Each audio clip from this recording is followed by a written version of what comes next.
It was only a matter of hours after the first plane hit the World Trade Center on 9/11 that we were told who to blame.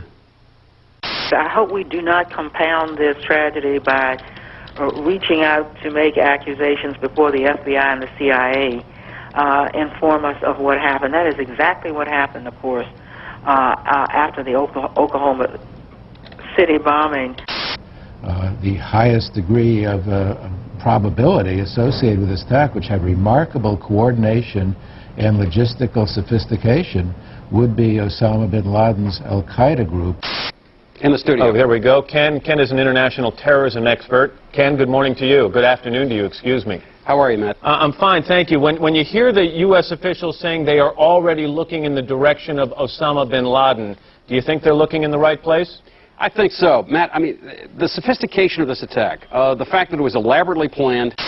You know, senior U.S. intelligence officials, or one senior U.S. intelligence official, says now that the U.S. is 90% certain that bin Laden was responsible for today's attack. Would you concur with that conclusion? I think that's a very good possibility. You have to look at who has the organization and who has the capability to do something like this. And of course, bin Laden's Al-Qaeda organization has to be right at the top of the list. Right now, suspicion focuses on Osama bin Laden, but first things first. The FBI is combing the wreckage for evidence, and all U.S. military bases and embassies are at the highest state of alert. Now, we are told from sources earlier today that senior administration officials told key members of Congress that they are, quote, certain, based on the evidence they have gathered so far, confident, I'm sorry, not certain, confident, based on the evidence gathered so far, that people and organizations associated with Osama bin Laden are responsible for this. But coming out of the National Security meeting tonight, I was told by a senior administration official they do not want to jump to conclusions here. The administration will say nothing publicly about that. This official saying, quote, we're going to take a little time to sort this out. So the president being briefed. Many of us in the Western world knew little or nothing about Osama bin Laden and his shadowy Al-Qaeda terrorist network before watching the tragedy of September 11th, 2001 unfold in real time on our television screens. Some had heard bin Laden's name before in connection with the financing of high-profile terrorist incidents, like the 1998 U.S. Embassy bombings in Africa, or the bombing of the USS Cole in 2000. But a more detailed understanding of this man, his background, and the network of Islamist jihadists we are told he is directing, remains largely the purview of South Asian scholars, counterterrorism experts, and government officials. Understandably, in the days and weeks following those horrific events, a traumatized public turned to these experts to make sense of what they had just witnessed. Very soon, a narrative began to emerge, one that seemed to explain what had happened and what it meant for the future of a world that, we were told, had changed forever. Tell us a bit about Osama bin Laden, what sort of resources and manpower and money he's got and what he's trying to achieve. What is Osama bin Laden? Is he a politician? Is he a warrior? Is he a preacher? A little of all? A little of all, I think, sir. He's a millionaire Saudi businessman believed to be living in exile in Afghanistan. He controls and finances Al-Qaeda, an umbrella network of Islamic militants. He is a very soft-spoken man, a man of eloquence. And he's vowed to destroy the United States. His network supports terrorists in Afghanistan, Bosnia, Chechnya, Somalia, Yemen, and Kosovo. Well, when I was in Afghanistan just a couple of days ago, I heard that he had about 2,000 volunteers working in his camps. Al-Qaeda, that's receiving so much discussion and publicity, may have activities in 50 to 60 countries, including the United States. Bernard Lewis has called him almost a poetic speaker of Arabic.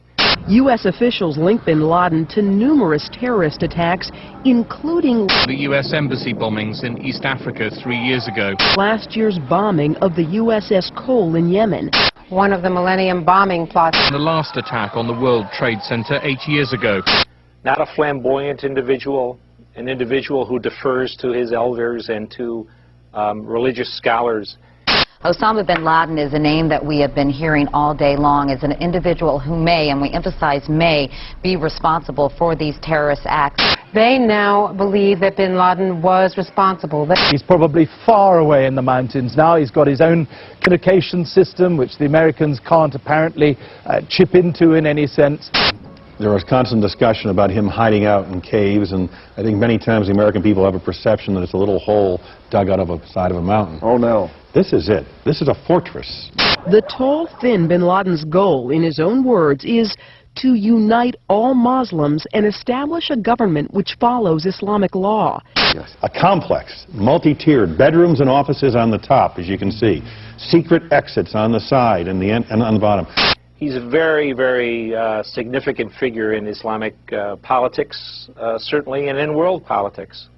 It's a very sophisticated operation. Oh, you bet. This is serious business. And there's not one of those. There are many of those. He's clearly someone... What we must remember, though, is that this story, this understanding of our world, which was largely constructed for us in those first chaotic hours after the attacks, and which has remained largely unchanged to this day, only appears monolithic and unchallenged because it has been presented to us in a carefully constructed series of sound bites and interviews with official sources. The events of 9/11, like all major events in our 24/7 network news world, have become a mediated experience. We have been told how to understand these events by the same editors, executives, and media moguls that so obviously failed in their duties in the run-up to the war in Iraq. The truth is that the story of Al-Qaeda is much more complex than we have been led to believe. That Osama bin Laden is at best the dupe of Western intelligence forces and likely their collaborator. That he may in fact have died shortly after 9/11. And that his all-pervasive Al-Qaeda organization, with its alleged link to seemingly every terrorist incident in the world today, is in fact a media creation, a childlike simplification of a complex web of organizations led and populated by double agents and fictitious characters. The truth is that Al-Qaeda, as we have been led to understand it, does not exist. This documentary is the story of those pieces of information that call into question and ultimately destroy the Al-Qaeda myth. After all, for anyone who still believes that the government could tell no lie about a subject as important as this, we should remember that not even the Bush administration blames Osama bin Laden for the attacks of 9/11. So we've never made the case or argued the case that somehow Osama bin Laden was directly involved in 9/11. That evidence has never been forthcoming.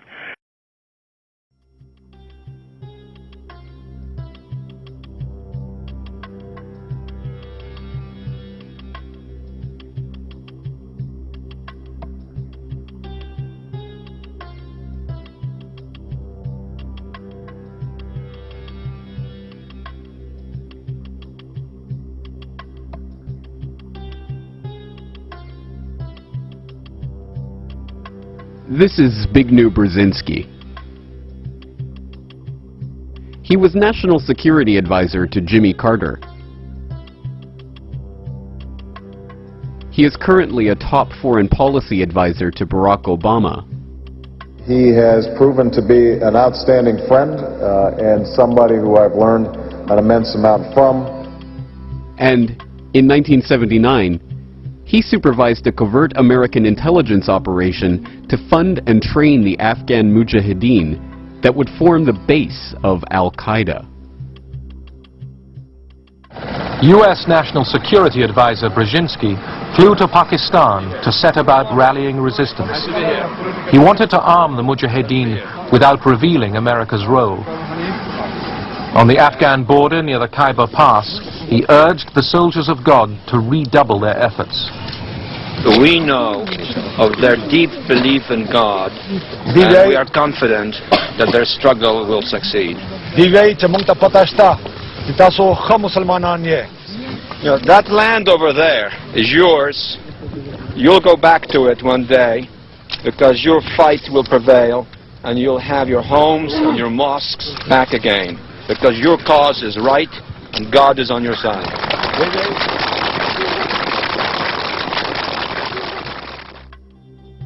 The CIA involvement with the Afghan Mujahideen, including an estimated $3 to $20 billion of American taxpayer money that was spent by the U.S. to train and equip them, has been known and acknowledged for years.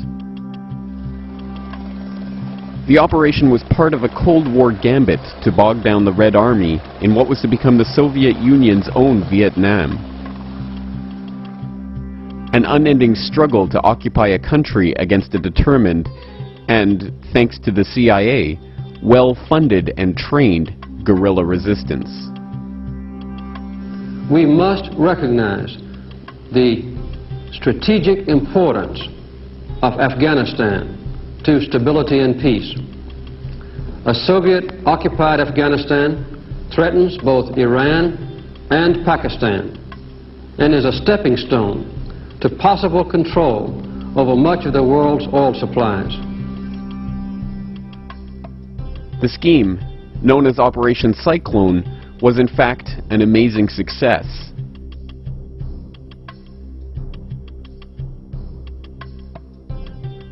The years of guerrilla fighting and thousands of deaths demoralized the Red Army, drained the resources of an already overstrained CCCP, and emboldened citizens in other Soviet satellites to throw off the yoke of communist repression. The Red Army retreated from Afghanistan in 1989, and the Soviet Union fell shortly thereafter. What is hardly ever acknowledged, however, is that the CIA involvement with the Mujahideen did not start after the Soviets entered Afghanistan, but before the invasion took place.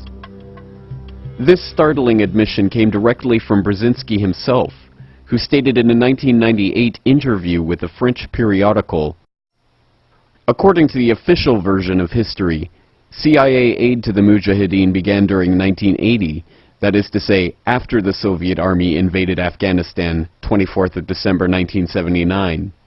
But the reality, secretly guarded until now, is completely otherwise. Indeed, it was July 3rd, 1979, that President Carter signed the first directive for secret aid to the opponents of the pro-Soviet regime in Kabul. And that very day, I wrote a note to the President in which I explained to him that in my opinion this aid was going to induce a Soviet military intervention." This is an important point. What it means is that the CIA did not merely take a pre-existing movement of freedom fighters and aid them in their fight against the Soviets. What it means is that Western intelligence actively recruited Islamist extremists for the express purpose of provocateuring the Soviets into invading. By Brzezinski's own admission, if these Mujahideen had not been fostered by the CIA, the Soviets may never have invaded Afghanistan in the first place.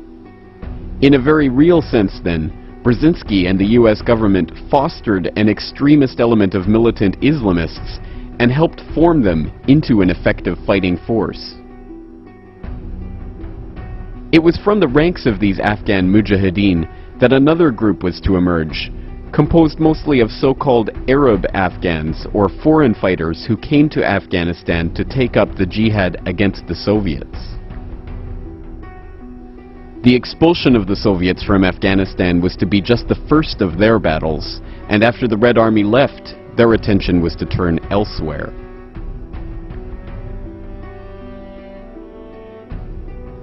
Of course, the geopolitics of the era required that the US not be directly implicated in funding and trading the Mujahideen. Domestically, Americans would have been outraged had they been aware that they were footing the bill for training and equipping Islamic militants.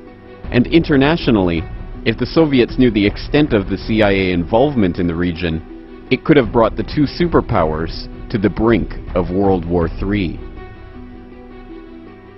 Consequently, the training, arming, and funding of the Mujahideen was run through a series of fronts and compartmentalized so that not even those supposedly directing the operation knew its full extent.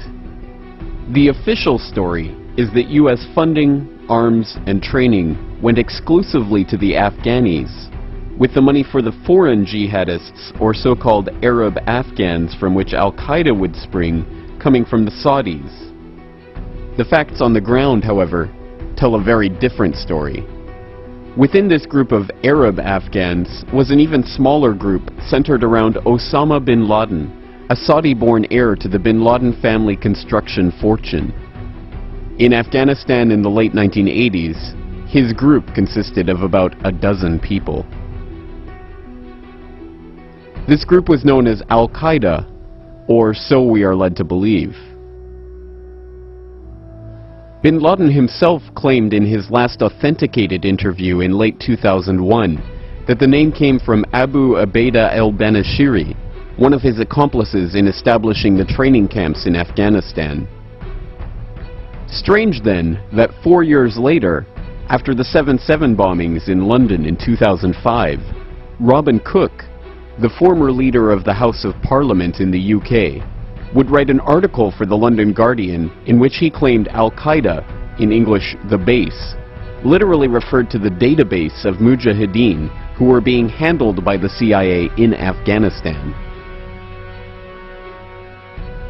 Some researchers have even noted that Al-Qaeda is a slang term for the toilet in Arabic, hardly a name for a shadowy global terrorist organization. Regardless of how the group got its name, the fact is that this small group of militants were nurtured with the Afghan Mujahideen by the CIA at the behest of Zbigniew Brzezinski. There is evidence of direct U.S. involvement with Osama bin Laden and the hardline Arab militants in all three areas of Operation Cyclone, including funding, training, and arming the Arab Afghans.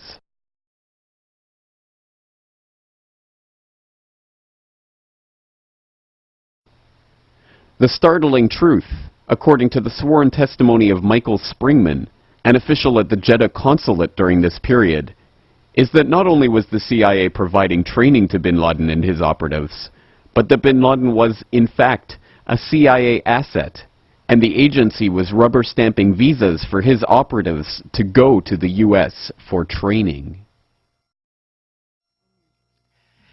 And I had been told that this was a visa scam, and it certainly seemed that way to me. I was told, look who needs the money. And the price supposedly for these visas was $2,500. And it was, the king's barber's servant to get a visa. Freres was seen filling out visa applications for people in the consulate. It was just absolutely incomprehensible to me. And people I talked to who had been there really didn't want to say much more about it. And it wasn't until I was out of the Foreign Service, when my appointment had been terminated for unspecified reasons, that I learned from three good sources. Joe Trento, the journalist, a fellow attached to a university in Washington, D.C., and a guy with expert knowledge on the Middle East who had worked for a government agency. They said, it's very simple. The CIA and its asset Osama bin Laden were recruiting terrorists for the Afghan war. They were sending them to the United States for training, for rewards, for whatever purpose, and then sending them on to Afghanistan. And most likely, the problems they had with the liquor at the consulate, large amounts of it disappearing, it being sold at very high markups, and so forth, was being used to fund this. Perhaps not coincidentally, the U.S. consulate in Jeddah, from which the CIA was smuggling operatives for bin Laden in the 80s, was the very consulate from which 11 of the 9/11 hijackers were to receive visas to enter the U.S., many of them using a special fast-track program called Visa Express, which only began 4 months before 9/11. Likewise, evidence links the CIA and bin Laden through arms sales. The suggestion that bin Laden was a customer for CIA arms has been repeated by Der Spiegel, BBC, and many other mainstream media sources. But in Simon Reeve's 1999 book, The New Jackals, one CIA source is quoted as saying that US agents armed bin Laden's men by letting him pay rock-bottom prices for basic weapons. Incredibly, the funding for the Afghan operation also connects the US to Osama. The US provided the funding for the operation to the ISI, the Pakistani Inter-Services Intelligence, which worked closely with the CIA. In turn, the ISI, in cooperation with the CIA, distributed these funds to the Afghan Mujahideen through a front organization known as MAK, or the Bureau of Services. And one of the key men involved in arranging the finances of MAK, Osama bin Laden. After the Soviet withdrawal, Osama would take control of the organization, and it would become the base of what we now know as Al-Qaeda. In fact, the CIA, through their Pakistani proxies in the ISI, not only funded, armed, and trained Osama bin Laden, but helped spur poppy cultivation to record levels in Afghanistan in an attempt to get the Soviet troops addicted to heroin. And they created the Taliban, the hardline fundamentalist group that would take control of Afghanistan after the Soviets withdrew. And the Taliban government would become the only government in the world willing to harbor Osama bin Laden from 1996 onwards. The simple fact is that US involvement in Afghanistan from 1979 onwards implicates them in the founding, funding, and training of Osama bin Laden and other hardline militant Islamists. And as we shall see, the ties extend much further into the 90s and beyond. But what does Brzezinski, one of Obama's top advisors, think about this? Does he, in retrospect, admit the danger in having nurtured Al-Qaeda and the Taliban into existence? Does he regret American involvement in the region? In his 1998 interview with Le Nouvel Observateur, he stated, "What is most important to the history of the world, the Taliban or the collapse of the Soviet Empire? Some stirred up Muslims or the liberation of Central Europe and the end of the Cold War?"